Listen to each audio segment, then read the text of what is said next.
Well, don't I have egg on my face right now? I said during my Hearthstone update video that I don't look up stuff about episodes beforehand, so I get a completely fresh look at the episodes as they air and not prejudge it as, quote, a Rarity episode. Well, this is a Rarity episode, and I really wish it wasn't. Personally, I don't like Rarity that much, as something about her character just rubs me the wrong way. Suited for Success was a good episode, just because I liked its theme of letting the professional do their work, and I've been pretty ambivalent to every other Rarity episode.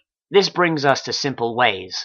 I really wanted to like this episode, I really did. It started off well, showing us that people valued Rarity enough to put her in charge of a town-wide celebration and put her in a position of responsibility. Something she doesn't normally get. In fact, we've never seen Rarity plan any sort of event other than a fashion show. Why would they pick her when we have MC Pinky in the house? Or even Applejack, who hosted a similar sort of event in Apple Family Reunion. According to Pinky, they choose her every year, so I suppose it was time for a change, at least until the next scene. Rarity then reveals that Trenderhoof, a travel writer that can sink or save small tourist spots, and he's also Rarity's idol, will be there to write about the event.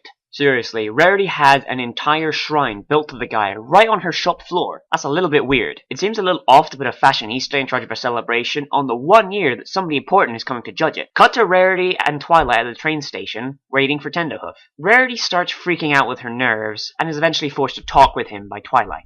And she immediately goes googly eyes over him. To her credit though, she does remain mostly in business mode for the following scenes, showing him around town and trying to impress him, at least until she reaches Sweet Apple Acres, where Trenderhoof starts gushing about his love of farms, and then immediately goes googly eyes himself for Applejack, much to Rarity's chagrin. Of course, AJ doesn't pay him any mind, being more focused on her actual work.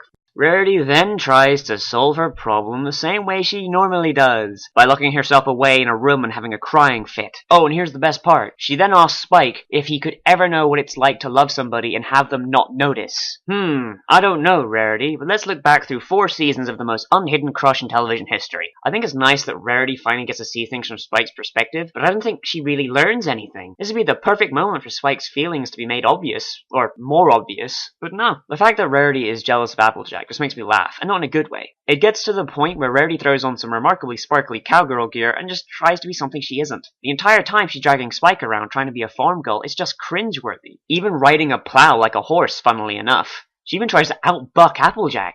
Seriously girl, you're a unicorn. Pull him down with magic for Celestia's sake. She then takes her entire well thought out theme and throws it out for let's say a farm theme. Rarity then puts on a bad country accent, a ratty straw hat, and overalls. Seriously though, props to Spike from playing along this long, and even bigger props to AJ for throwing it all back in Rarity's face, mimicking her and putting on a fancy dress. Rarity's reaction really isn't that of a lady, and if I were AJ, I'd slap her silly. Some of the things she says is downright offensive to the farming community, making them all look like uncultured morons and hicks. Then Trenderhooves reappears after being AWOL for a while, wearing his own ratty farm hat and overalls. This finally hammers in a lesson I'd think Rarity should know by now, learning not to change herself to impress someone else. But even then, Rarity basically learns nothing. She's exactly how she started off. All in all, in my opinion, this was really a waste of an episode. How has this theme not been covered at some other point in the show, even just in passing? It didn't need an entire episode based around it, and as a whole, it feels short. It doesn't feel like a 22-minute piece of animation. What happened to Trenderhooves? Where did he wind up going? Did he just sit there kicking that tree for most of the day? There's just so much that could have been done. I get that quite a few other analysts like Rarity, and I really do.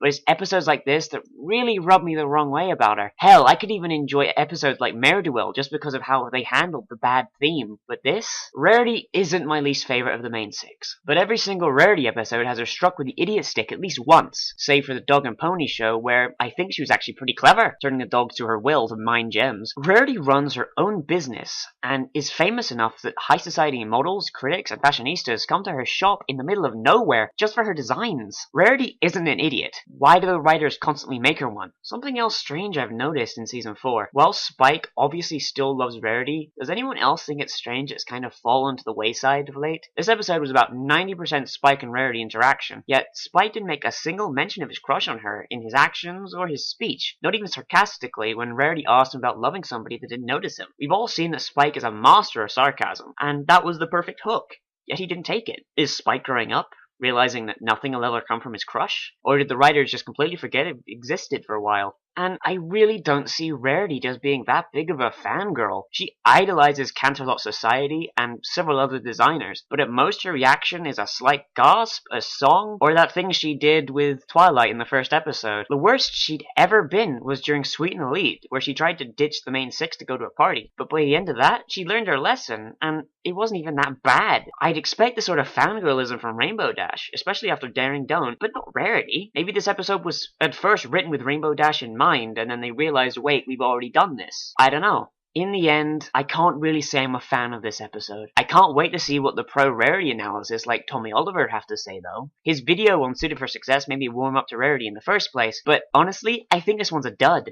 As always, I'm Nozovix, and we've been staring at Simple Ways. Leave your views on the episode and feedback on my performance down below, and be sure to leave a like and subscribe if you enjoyed this little adventure of ours. I'll be back in the week to dispense more analysis of the MLP universe as a whole, and next week's episode, which hopefully will be better.